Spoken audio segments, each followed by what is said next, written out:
Hello guys. யார் யாருக்கெல்லாம் சமைக்க ரொம்ப பிடிக்கும்? ஃபர்ஸ்ட்டு என்னென்ன சமைச்சீங்க?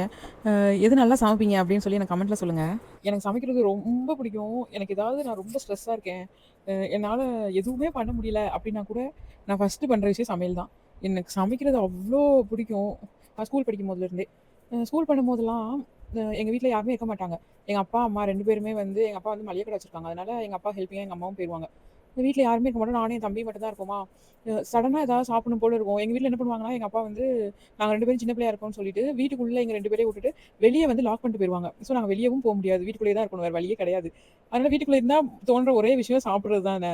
ஸோ ஏதாவது ஸ்நாக்ஸ் ஏதாவது இருக்கும். ஆனா அந்த ஸ்நாக்ஸ் இப்போ ஏதாவது வாங்கியிருக்காங்கன்னா, எப்படியும் அது 2 நாளைக்கு, 3 நாளைக்கு வச்சிருந்து தான் அதுக்கப்புறம் தான் காலியாகும்ல. அப்படி அடுத்த நாள் சாப்பிடுறதுக்கும் பிடிக்காது அந்த ஸ்நாக்ஸ். அந்த ஒரு நாள் ஃபர்ஸ்ட் டே இந்த ஃப்ரெஷ்ஷா சாப்பிடுறதோட அவ்வளோதான். அதுக்கு அடுத்த நாள் சாப்பிடுறதுக்கு சுத்தமா பிடிக்கவே பிடிக்காதா. அதனால நானும் என் தம்பியும் என் கூட சேர்ந்தவன் தான். அவனும் நல்லா சாப்பிடுவானா.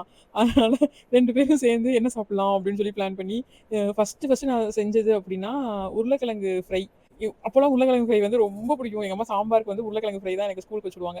சாம்பார்னாலும் லெமன் ரைஸும் ஆம்லேட்டு, உருளைக்கிழங்கு பொரியல் இப்படி வச்சு விடுவாங்களா. அப்போ நான் வந்து 7த் படிச்சுக்கிட்டு இருந்தேன். எனக்கு சமைக்கவே அன்னைக்கு தான் நான் ஃபர்ஸ்ட் டைம் செய்றேன். எனக்கு வந்து தெரியாது. ஃப்ரை வந்து எப்படி பண்ணணும் அப்படின்னு தெரியாது. ஆனா ஆயில் ஊத்தி உருளைக்கிழங்கு வந்து மசாலா தடவி அத வந்து ஃப்ரை பண்ணணும் அப்படின்னு எங்க அம்மா பண்றத நான் ஒரு தடவ பார்த்துருக்கேன். அதனால அது மாரி பண்ணணும் அப்படின்னு நினைச்சுட்டு நானும் ஆயில் ஊத்தலாம்ன்னு சொல்லிட்டு ஆயில் பார்த்தேன். ஆல்ரெடி இருந்த ஆயில் கேன் வந்து ஆயில் இல்ல. ஸோ ஆயில் இல்ல. பக்கத்துல இன்னொரு பாட்டில் இருந்தது. அதுல வந்து ஃபுல்லா ஆயில் இருந்தது. ஸோ இது அது என்ன அது எதுவுமே எனக்கு தெரியாது அப்போ. சின்ன பிள்ளை தானே நான் அப்போ 7த், 8த் அந்த டைம் தானே. அதனால எனக்கு தெரியாதா. ஃபர்ஸ்ட் டைம் கோல்டு வின்னர் வந்து எங்க வீட்ல வந்து இல்ல போல. அந்த ரீஃபைண்ட் ஆயில் காலி ஆயிடுச்சு. எங்க அம்மா பண்ற ரீஃபைண்ட் ஆயில் காலி ஆயிடுச்சு.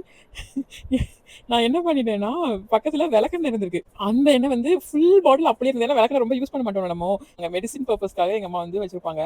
அந்த எண்ணெய் ஃபுல்லா இருந்தோனே, நான் இது ஃபுல்லா இருக்கே அப்படின்னு நினைச்சுட்டு, ஃபர்ஸ்ட்டு விளக்கெண்ணெய ஊத்தி விளக்கெண்ணெய் ஊத்திட்டு ஹீட் ஆனோனே என்ன ஆயிடுச்சுன்னா, அது பொங்கும்ல. அதே மாதிரி நொர நொரையா வந்து ஃபுல்லா பொங்கி வழிய ஆரம்பிச்சுருச்சு. அடுப்பு ஃபுல்லா எண்ணெய். எங்க அப்பாவுக்கு தெரிஞ்சா எங்க அப்பா எங்கள கொன்னே போடுவாங்க. அதனால என்ன பண்றது? எதுவுமே எனக்கு தெரியல. நான் நினைச்சுட்டேன், சரி ஃபர்ஸ்ட்டு பொங்கிட்டு, அதுக்கப்புறம் வந்து நார்மல் ஆயிரும். அதுக்கப்புறம் இது போடணும் போல அப்படின்னு நினைச்சுட்டு, நானும் பொங்கி அது வந்து நார்மல் ஆகும் ஒரு 10, 15 மினிட்ஸ் கிட்ட வெயிட் பண்ணிட்டேன். அது பொங்கி என்ன ஆயிடுச்சுன்னா, கிச்சன் அந்த மேல இருக்க கவுண்டர் டாப் ஃபுல்லாவே ஆயிலு. ஸ்டவ் எல்லாம் ஆயில் ஆயிருச்சு. அதுக்கப்புறம் நானும் ஒரு 15 மினிட்ஸ்க்கு அப்புறமும் அப்பவும் அடங்குனேனா அடங்கல. என்ன பண்ணிட்டேன், மசாலா வேற தடவி வச்சிருந்தேனா உருளைக்கிழங்குல, அந்த மசாலா தடவின உருளைக்கிழங்கையும் அதிலேயே எடுத்து போட்டுட்டேன். அதுக்கப்புறம் என்ன ஆயிடுச்சுன்னா, அந்த நுரைலாம் வரல. ஸ்டாப் ஆயிருச்சு. ஓ! அப்ப நுரை வந்து ஸ்டாப் ஆயிருச்சு. இப்ப குக் ஆயிரும் அப்படின்னு நினைச்சுட்டு நானும் அந்த உருளைக்கிழங்க கிண்டிட்டே இருக்கேன்.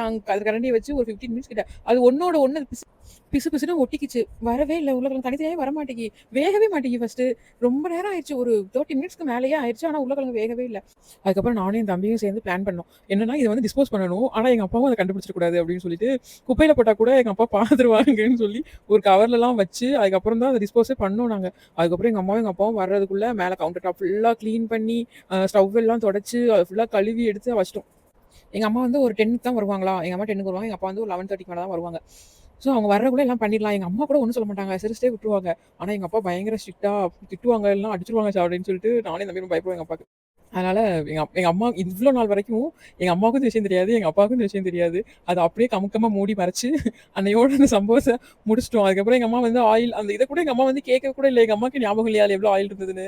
அப்படின்னு எதுவுமே எங்க அம்மாவும் கேட்கல. நாங்களும் எதுவும் பெருசா எதுவுமே காட்டிக்கல. ஆனா வச்ச இடத்துல வச்ச மாதிரி எல்லாத்தையும் எடுத்து வச்சுட்டு, ஃபுல்லா கிளீன் பண்ணி தொடச்சு வச்சு சமாளிச்சுட்டோம். அதனால எனக்கு அன்னையிலிருந்து இப்போ வரைக்குமே உருளைக்கிழங்கு பொரியலோ, உருளைக்கிழங்கு ஃப்ரையோ அந்த மாதிரி ரிலேட்டடா ஏதாவது பண்ணாலே எனக்கு அந்த ஞாபகம் வந்துரும். அது என்னைய அறியாம ஒரு 1 நிமிஷமாவது சிரிச்சுருவேன். சிரிச்சுட்டு தான் அடுத்த வேலைய பார்ப்பேன். அது எப்போ ரொம்ப எனக்கு ஒண்ணுமே தெரியாது. அப்புறம் எனக்கு யோசிக்கும்போதெல்லாம் ஒரு மாதிரி இருக்கும். ச்சே விளக்கெண்ணெய ஊத்திட்டு பண்ணியிருக்கோமே கொஞ்சம் கூட இதே இல்லாம அப்படின்னு. இன்னைக்கும் அப்படிதான். சாம்பார் வித் பொட்டேட்டோ பொரியல் பண்ணியிருந்தேனா, பண்ணும்போது எனக்கு அந்த ஞாபகம் வந்து போச்சு. அதனால தான் நான் அந்த ஸ்டோரிய சொல்றேன் இதுல. ஆனா நல்ல காம்பினேஷன். சாம்பார் வித் உருளைக்கிழங்கு பொரியல். இன்னைக்கு உங்க வீட்ல என்ன சமையல்னு சொல்லுங்க. ஓகே கைஸ், பாய்.